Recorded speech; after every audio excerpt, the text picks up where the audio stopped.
want to talk today about gratitude because I do feel like there's a lot of misunderstanding around it. So when people mention gratitude, gratitude is a positive word. So it tends to just sort of throw people into this idea that you just have to find something to be positive about, right?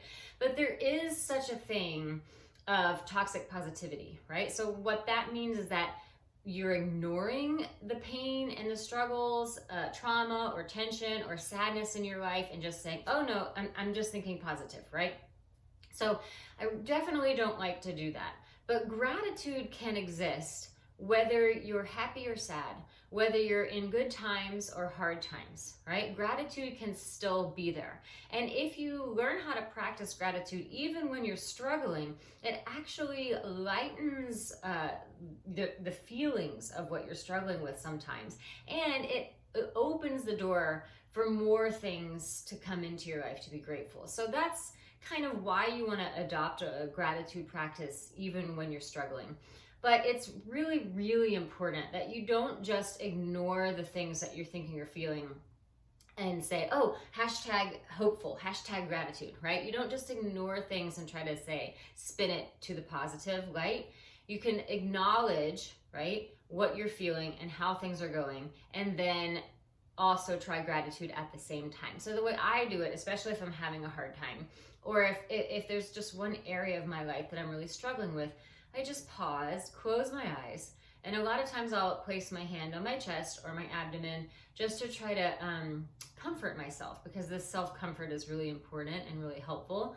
Breathe, take a moment just to breathe, and then I acknowledge what I'm feeling.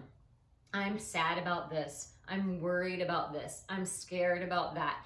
Anything that I'm feeling, whatever my emotions are, and actually backtrack, I say, I'm feeling worried about this. I'm feeling scared about this. I'm feeling anxious, right? Because very big important thing is I am feeling those things right now in the moment, but I am not those things, right? We are not our emotions. Our emotions are transient.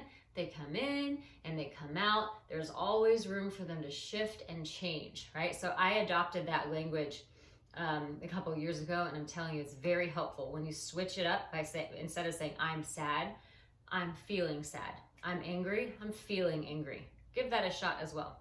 So once I've done that, and I really sit there and I say, okay, I'm feeling these things. This is what's going on. This is where I am in my life, in my present moment. But I do still have things to be grateful for. All right. So then I want to practice some gratitude, because what that does, it actually helps me find a little bit of peace and a little bit of calm in some of the other things that I'm feeling. Right. So here's some specific tips to practicing gratitude, because it's not just saying I'm still grateful. Right. That doesn't really change things. Right.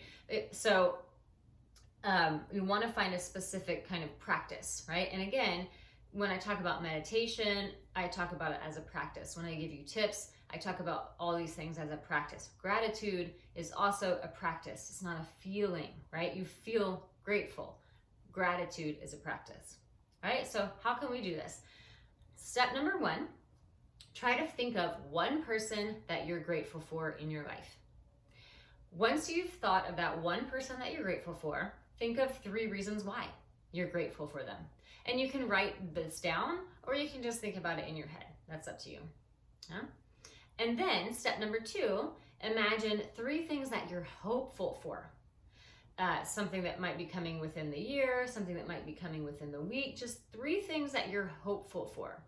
It can also be things that you see starting to happen and you're hopeful for the outcome of how that's happening, right? So just kind of play with it. With this, you want to just make it whatever feels great for you, right?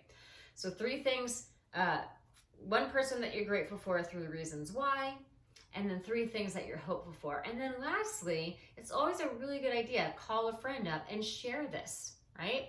You can have somebody that you do a gratitude practice with, or you can just call somebody up and say, you know what, I'm really grateful to have you in my life, and this is why, right? So you just give it a try and then invite them to share something with you. But invite them in a nice, casual, calm way. Don't try to force them or try to make people do things because number one, people don't really like that. And number two, it's not exactly the best thing to do, right?